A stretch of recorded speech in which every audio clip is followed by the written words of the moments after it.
I met on a project last year called the World Courts of Women on Poverty. We did this project in Oakland via the leadership of another organization called the Women's Economic Agenda Project. And the World Courts of Women on Poverty is an international event. There's been 17 of them all around the world. This was the first one that we did here. And the reason that Hip Hop Congress as an organization was involved with that was because of our affiliation with another group called the Poor People's Economic Human Rights Campaign. Now in 2010, that group did a project called the March to Fulfill the Dream.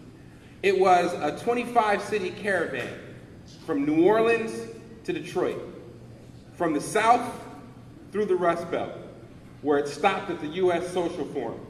How many people here have ever heard of the U.S. Social Forum? Nice. How many people have heard of the World Social Forum? Okay. Well, both of those social forums are basically large-scale gatherings. We're talking 15,000, 20,000 people, nationally and internationally, focused on possibility, right? On a different America, on a different world.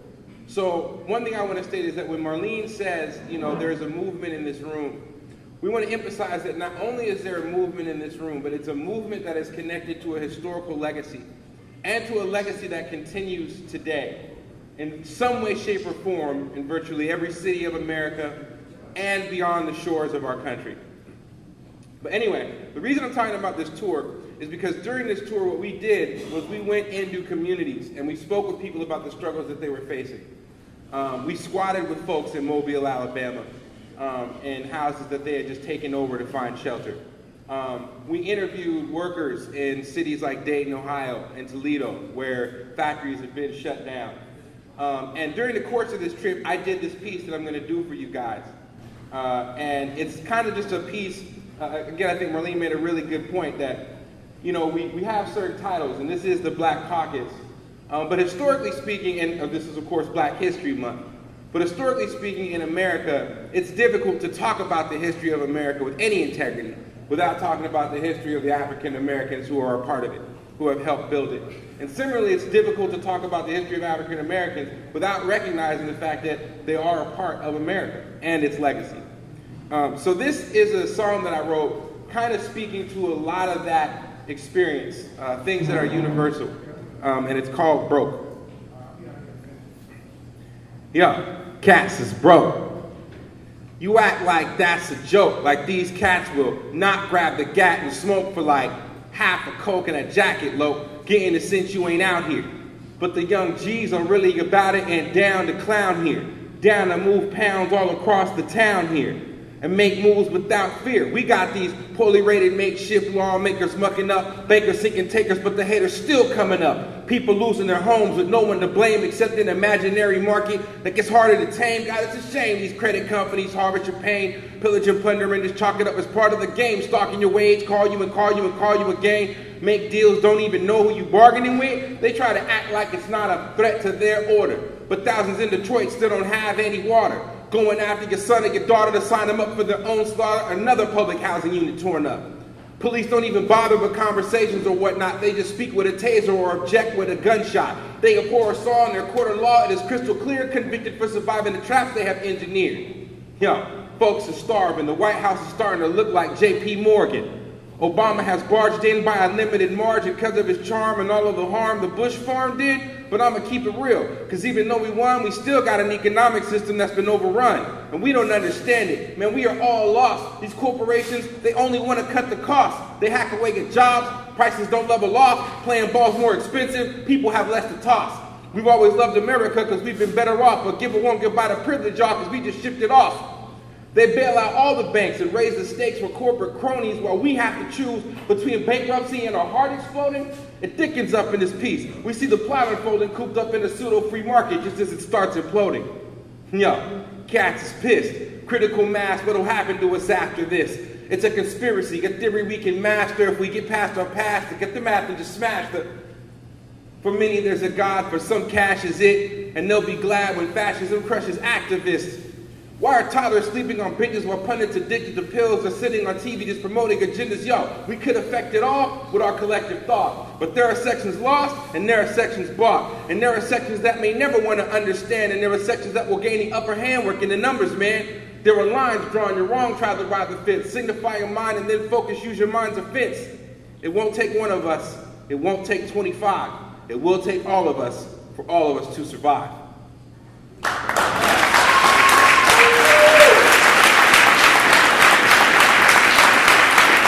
Thank you.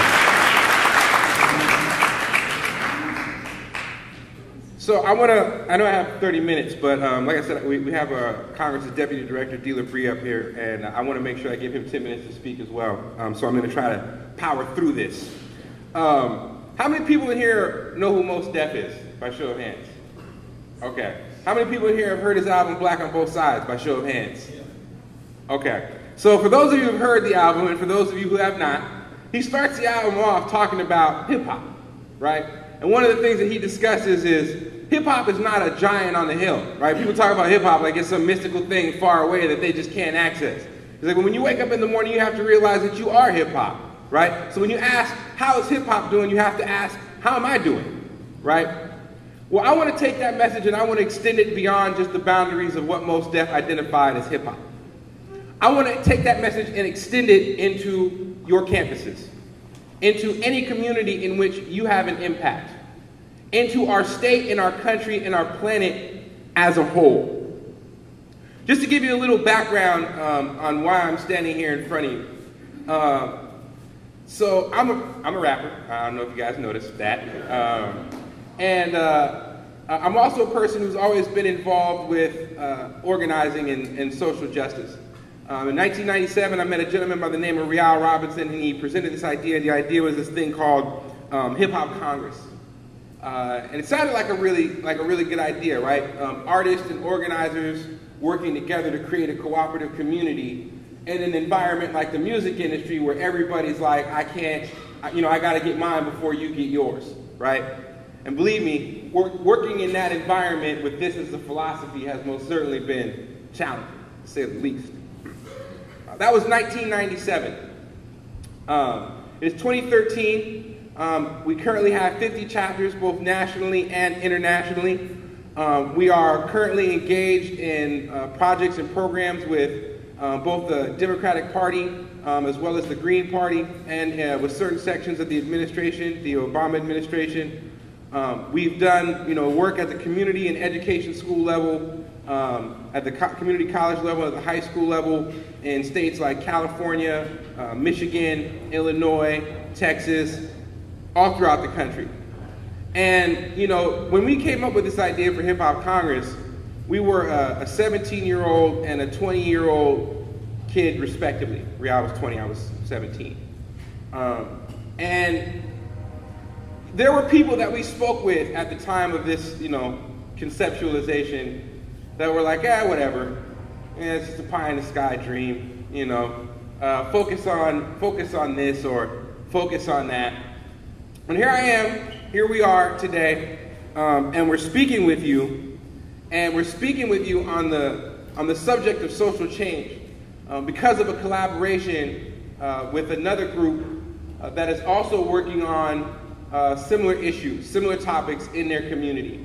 And so Marlene was kind enough to bring us out here today to participate in this wonderful event. And the reason I say that is because nobody at the time could have predicted that that was going to be the case.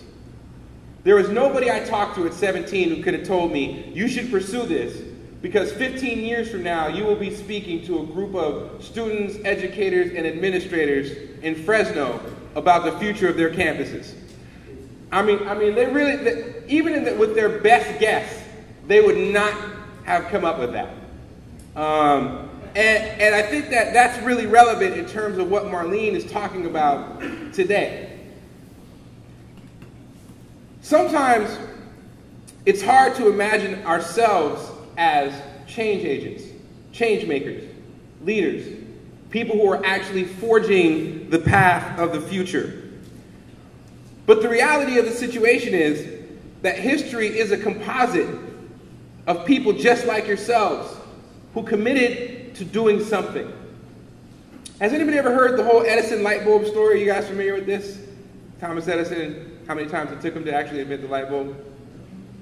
10,000. Took him 10,000 versions of the light bulb to actually get to one that works. Now, I just want you to sit for a minute and imagine that you're like one of his homies, right? And he's on try 8,000.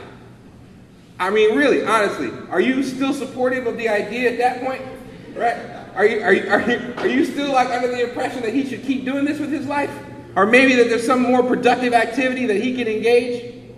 And yet here we are, in a very well-lit society, because somebody was crazy enough to try 10,000 times, no matter what anybody else told them, said to them, or wanted to make them believe. Now, what I will say is that we are in an environment that is changing rapidly. One of the things that we sort of grappled with Hip Hop Congress is when we started in 1997, the music industry was just in the process of making a transition from the tape to the CD. I don't know if you guys remember the tape. I know some of you do. Some of you probably have never actually had to use one in your life. It's really interesting too, right? Because you think about like how easy it is to burn CDs or email somebody an MP3. For everyone who used tapes, y'all remember the little the stuff in the little tops of the tape so you can record on them? You know what I mean? That was what rewritable was at that time. In 15 years, technology has turned the music and entertainment industry on its head. Not once, but several times over. The CD made it considerably easier for people to produce their own music. On top of that, technological advances like Pro Tools and the ability for a person to create their own home studio reduced the amount of overhead costs it would take to create a project. So right now, you exist in an environment where there are more people producing music than at any point in time in human history. The music, right, definitely give a round of applause for that. I can guarantee you that the music industry was not 100% prepared for that. In addition, we are now moving into a space where everybody has the capacity to produce their own videos, right? Before a movie can even come out, people have produced like 17 to 20 different fan trailers, right? Or their own interpretation of a movie they haven't even seen yet. This is the environment that you exist in, one that is rapidly changing, one in which technology creates spaces just as quickly as it closes them, and one in which it is absolutely more true than ever that one person's idea can be made real overnight. It happens all the time. And more important than that is the fact that every person has a space for creativity in that environment. Every person has a space where they can contribute in their own unique way. Hip Hop Congress exists in 3 different realms. We exist in the music industry, both independent and mainstream. We exist in the world of education, from K through 12 into college and postgraduate. And we exist in the world of social justice, politics, and government. And in each of those realms, right now, there is an urgent need for innovation. There is an urgent need for leadership and cooperation at the local level, at the regional level, and at the national level. There are questions that are pending. Some very, very big questions, some more small and practical. Questions like, as we move forward in the future, and we increasingly see our workforce being automated, right? And you guys know what I mean when I talk about being automated, right? How many of you guys have gone to a grocery store and seen one of those automatic checkers, right? Or how many of you guys have call a bank or some sort of financial service and talk to a machine for 20 minutes before you can even figure out how to get to a human being, right? More and more, our jobs, from manufacturing to service-based industry, is being automated. And in that environment, how are we going to create new work? Because there is still much work to be done. How are we going to create new jobs and ensure that in an environment where there may perhaps not be enough jobs to match the number of people who are available in the workforce, regardless of whether or not they have a master's or a PhD, how are we going to ensure that those folks are not left out of the American dream? We are currently engaged in the struggle around the privatization of Social Security, Medicare, and Medi-Cal. For some of you, that might not mean much, at least right now. Not while you're 18, 23, 28, 32. See, the numbers get higher and higher though. The reality of the importance of those things becomes more and more apparent. Of course, I know some folks have had experience with that all their life. Some folks have never had any experience with it at all. But the social safety net is currently under attack by privatization. Forces all around the country are trying to take things like Social Security, Medicare, and Medi-Cal, and if they can't eliminate them altogether, at least privatize them to the point to where some private institution is making all the money off of things that were designed to ensure that you would be healthy, that your family would be healthy, that your community would be healthy. The reality of this situation is this requires your leadership. Now, I know particularly for the young folks in here, you're probably surrounded by peer groups who are like, politics, whatever. Community service, whatever. And I mean, there's a truth to that, right? Because even for those of us who are involved in social justice, sometimes it's all just a little bit too much. And at the same time, as cliche as it may sound, just because you're not thinking about politics doesn't mean politics isn't thinking about you. The reality of the situation is that our future is up to us, all of us, as individuals and as a collective. And I cannot emphasize enough the importance of Marlene's point. Being called to service is not a dark obligation. It is in fact an opportunity to bring yourself into the light, to bring your community into the light. And an important thing to keep in mind in the context of that work is that more and more people are starting to get focused on two very important values. People are starting to get very focused on health. They're starting to be concerned with where their food is coming from, how often a day they're working out, right? And not just physical health, but emotional health. Not just emotional health, but spiritual health, right? And this is important because we are currently in a social environment where there are McDonald's on every corner. There are 7-Elevens on every corner. There are still not yet fresh grocers on every corner. There are still not yet farmers markets on every corner. There is a developing trend towards community gardening and community farming. I don't know to what extent Fresno or the communities that you all represent are a part of that trend, but you are a part of that conversation. Your community is a part of that conversation. The other thing I'm hearing people talk a lot about is love. I'm gonna get a little bit hippie on you right now, but not really though. In the last 2 years of work, I have seen more people discuss love as a serious and necessary element for the future of this society than I ever have in my life before. And not just as an abstract, but the actual, real, technical, and theoretical question. If our society is not currently built on love, if the values of our society are currently built on profit, are currently built on getting ahead, what would be different in how we interact with each other in our environment if it was, in fact, built on love? How would it be different if we were conscious of the importance of loving ourselves, of loving our families and our communities, of loving our planet, of loving the work that we choose to do? These are conversations that are emerging more and more frequently, and not just in street corners or in ciphers or in small discussion groups, but in conversations like this, where people are being tasked and challenged with the question, how will you make love matter in your environments? And not just as an abstract. How will love affect the administrative policy of your educational institution? How will love impact the decisions that your city council is making, that our federal government is making? The majority of us, I don't want to speak for everybody in this room, but I'm willing to assume the majority of us have some experience with love. And that the majority of us appreciate when healthy love is in our life, and appreciate when we can actually deliver healthy love to another. Well, this is that opportunity. Today is that opportunity. But it doesn't end today, because every day is that opportunity. And that doesn't mean that it's not going to come without challenges. Again, we have a society that has been structured, historically speaking, around profit and exploitation. That's just the simple reality of the situation. I'm not making that up. It's kind of how we're built.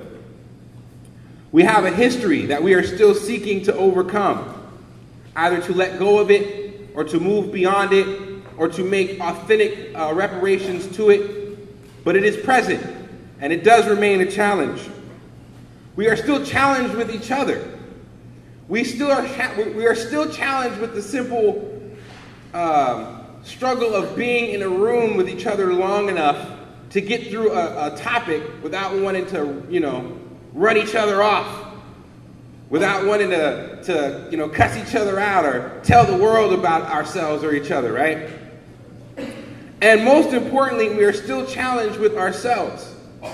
We are still challenged with the perceptions and limitations that we have placed on ourselves or that others have placed upon us. We are still challenged with waking up every morning and finding a space of hope, finding a space of motivation to move forward. And despite all of that, there is still great possibility. Great possibility for all of us as individuals, and great possibilities for all of us as a collective. They will not be easy. It will not be simple. But the reality is, you are worth it. You are absolutely 100% worth it. It is my belief that the thing that our system has done most successfully is convince us that we are not valuable. And thus we must spend our entire lives acquiring some form of additional value to prove that we are worthwhile. It must be in the way we dress, or in the car that we drive, or in the multiple degrees that we have, or in how many people we hooked up with, or in how attractive or handsome our partners are. A million external things to prove that we are worthy human beings. I challenge that today. I say that you are worthy of health and love now. You are worthy of all that life can give, and you are that pathway for someone else. Now, the voices are going to tell us otherwise all the time. They're going to tell us we need more. We need to be more. We need to do more. That, as Marlene pointed out, is for us to decide. We are to define our own metrics of success. We are to define what our end goal is, and we are not to allow anyone to define that for us. I am truly honored to be here today, and it really is, and I'm not exaggerating when I'm saying this, it's a dream come true for us to have an organization like Hip Hop Congress that literally started from nothing, to be here today in communication with the leaders of today and the leaders of tomorrow. We ask just one simple thing. We ask that you give this entire event your 100%. That you approach it with a foundation of love and with the interest of your own health and the health of all of us involved. And outside of that, we can't guarantee any outcome. But we sure can create a lot of possibility. Thank you.